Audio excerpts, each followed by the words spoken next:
Bonjour, moi c'est Valentin et aujourd'hui on va m'attribuer une recette que je vais cuisiner avec vous. Ce sera du pâté en croûte. On m'a préparé la pâte à pâté hier et maintenant je vais l'aplatir avec un rouleau à pâtisserie.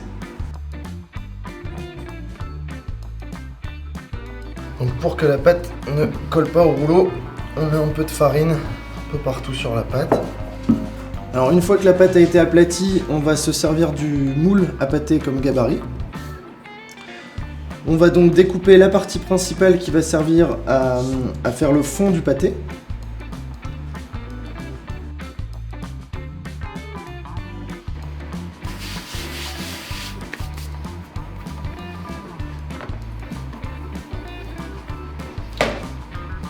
On va s'occuper des deux extrémités qui vont servir à vraiment venir refermer le pâté de chaque côté.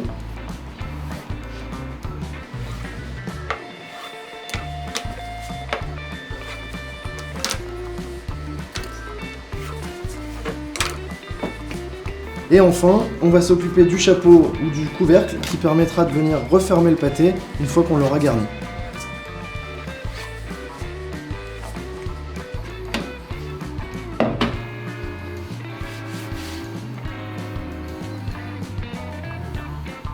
Donc maintenant on va pouvoir passer au fonçage du moule, c'est-à-dire qu'on va venir mettre la pâte qu'on vient de couper dans le fond du moule. Pour éviter que ça colle après la cuisson, on va utiliser un spray de démoulage facile qu'on vend chez Terzeo, qui permettra donc de dissocier la pâte du moule une fois qu'on voudra démouler notre pâté. D'ailleurs chez Terzeo on propose différentes tailles de moules à pâté, de 30 à 50 cm, mais également des moules à mini pâté en croûte qui seront idéaux pour préparer les pâtés pour l'apéritif par exemple. Donc maintenant on va passer au fonçage. On commence par la grande partie.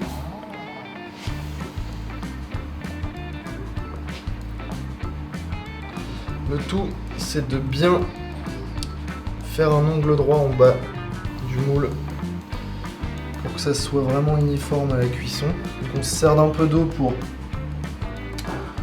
faire une sorte d'effet colle sur les bords.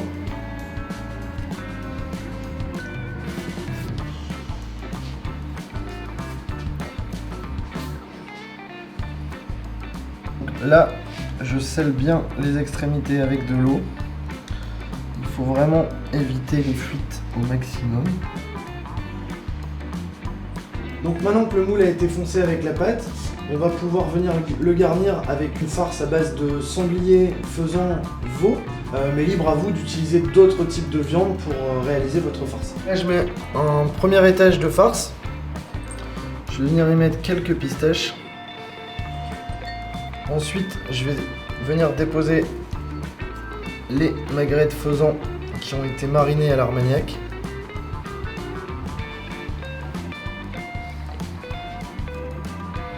Donc une fois que mon étage de magrets de faisan a été fait, je vais pouvoir venir regarnir à nouveau avec de la farce, cette fois-ci jusqu'en haut.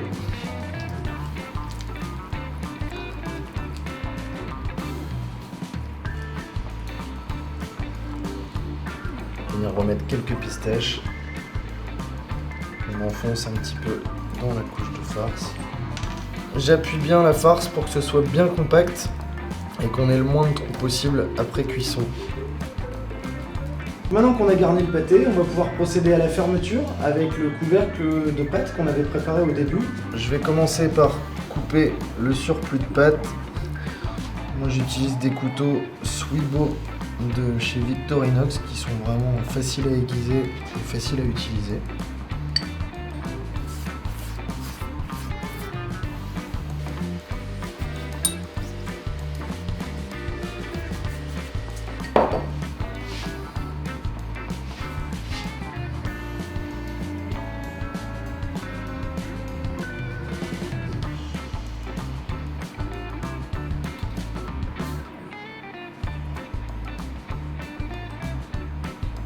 Pour bien que la pâte soit scellée, j'utilise une petite pince à chiqueter. Maintenant qu'on a scellé notre pâté, on va pouvoir procéder à la réalisation de petits décors et à l'ouverture des cheminées qui vont permettre à l'humidité de s'évacuer pendant la cuisson.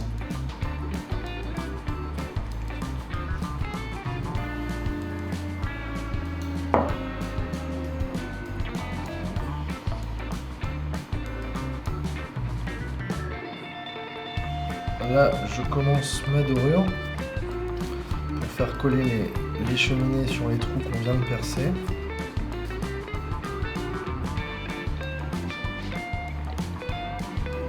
Les petits décors, c'est facultatif, mais ça apportera une petite touche sympa après la cuisson. Je vais venir mettre mes douilles dans les trous des cheminées. Je viens mettre un peu de spray démoulage facile pour pas que ça colle quand on devra les retirer. Ça y est, notre pâté est prêt à être enfourné. Pour la cuisson, il faut compter 20 minutes à 220 degrés. Et ensuite, on baissera la température du four à 160 degrés jusqu'à atteindre une température de la farce à cœur entre 58 et 60 degrés. Pour vérifier la température, on peut utiliser un thermomètre de cuisson sonde qui permettra vraiment d'aller piquer le cœur du pâté pour vérifier la température de la farce. Le pâté a eu le temps de refroidir, la température à cœur est descendue autour de 25 degrés. Donc maintenant, je vais procéder à la réalisation de la gelée. Donc pour commencer, je vais verser du Porto dans une casserole que je vais mettre à feu doux. Dans le même temps, je vais prendre les feuilles de gélatine que je vais tremper dans de l'eau tiède pour qu'elles ramollissent. Je mets environ 1 litre d'eau, une vingtaine de feuilles de gélatine et l'équivalent de 20 centilitres de Porto. Donc pareil, à feu doux, je vais maintenant mélanger jusqu'à ce que ça soit vraiment liquide et qu'il n'y ait plus du tout de feuilles de gélatine solide. Donc c'est bon, la gelée a vraiment fondu dans l'eau chaude et le mélange avec le Porto. Je vais maintenant pouvoir couler la gelée dans les cheminées.